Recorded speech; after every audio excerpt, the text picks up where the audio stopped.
The Roundball Wrap on Newswatch 12. Welcome into Roundball Wrap. Playoff spots on the line as we get closer to the end of the regular season. Thank you for joining me. I'm Luke Doughton. Our game of the night, a battle for third place and the final automatic playoff spot in the 5A Midwestern Conference. North Eugene coming into town to face the Lady Eagles of Eagle Point. The winner of this game, likely the team taking home that third place spot in the conference. But it did not start out well for the Eagles, but you'll see how that ends up. Sydney Nelson hot on the start for North Eugene. This shot putting them up 12 early, but Eagle Point gets their first bucket 5 minutes in from Emery Hanning, the and one. But Nelson again, just inside the three-point line. Everything was going for her and the Highlanders in the first, but Eagle Point goes on a 7-0 run to start the second, capped by this Hanning bucket, and close game at half.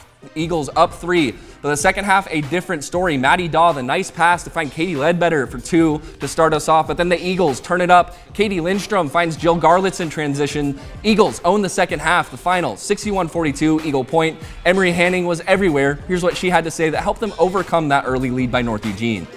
We've been wanting this for a long time. I know the seniors, their goal is to make it to playoffs, and I'm glad I've been here to help them. And I'm glad that we did it. Like, we got third. And it doesn't matter if we get first or not. It matters that we did our best and we succeeded.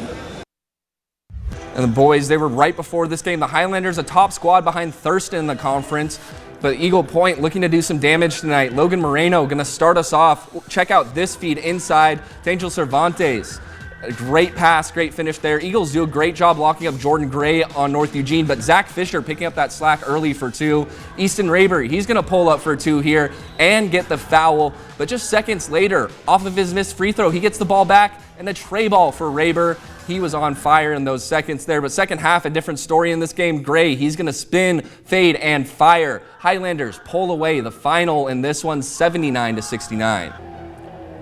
Let's check in on South Eugene at South Medford. The Panthers are fighting to stay alive for a playoff spot, and this game was a good one. Quentin Ritchie, he's going to set up the play to Joey Clevenger. A nice little pass there. Hello, making magic with that dime. Panthers defense was also locked in. Cola D, he's going to say, give me that. Nice block there from him. He was a force tonight. And South Eugene working the paint here. Elijah Gabriel with a clean pass or with a clean fadeaway right here on the baseline.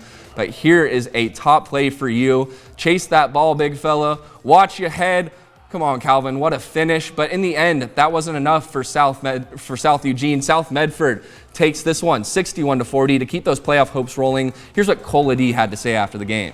My teammates set really good screens, and it just seemed like we were able to find open spots on the floor really easy tonight. We were more solid defensively. I mean, we all studied the film and knew what we were up against, and 4 good days of practice, and I don't know, we'll see. I'm excited. D hit the game winner in their first meeting, but now we're going to head to North Medford, traveling to Willamette. Both teams looking to lock in playoff spots. Let's take a trip out to the Wolverine Den, where Willamette hosting the Black Tornado. And first quarter, the Wolverines are already trailing early, 10-6. Cole Zumwalt going to work down low, sinks the fadeaway. Nice shot there by him, but over to the second quarter now, and again, Zumwalt in the paint. He likes that turnaround. Wolverines down 6. Later in the second, Dylan Scott, he's going to drive and dish, finds Liam Rhea at the rim. This connection was going tonight. North Medford up by 9. Moments later, the same duo, they're going to get it going again, this time from further away on the court. And Rhea, he's going to finish with the foul. North Medford, they get the win on the road and a huge win, 71-32, the final from Willamette.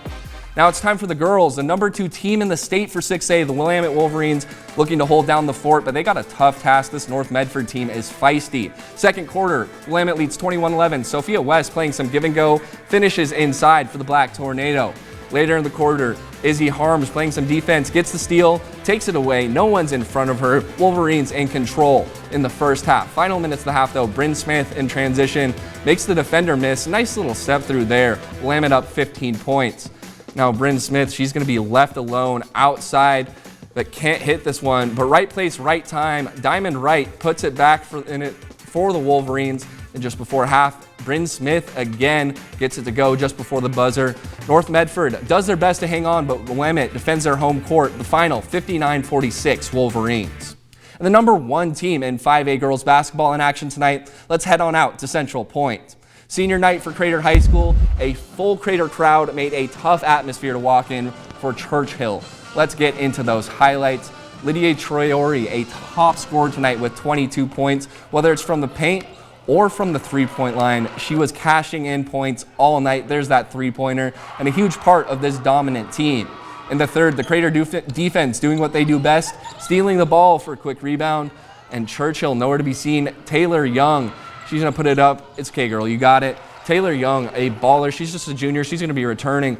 A well-oiled machine, though, for the Crater. They had a huge advantage in rebounds and led 81-10 at the fourth quarter. The Churchill offense bombarded, rarely finding holes in the defense in the score. The final in this one, a huge victory for Crater, 100-12. Victory cries ringing out across the court. This team celebrating on senior night by playing together for longer than high school. We've been playing together for so long, since like a lot of the girls since 4th grade, so it's really special just to see how far we've come. It definitely means a lot for me too, because all the community and all the support that we've had throughout the years, and then just to have like our final game here. Birds fly north for the winter. Grizzlies drive north for basketball. Let's head to Springfield. Springfield and Ashland, the Millers, are still looking for their first win of the season.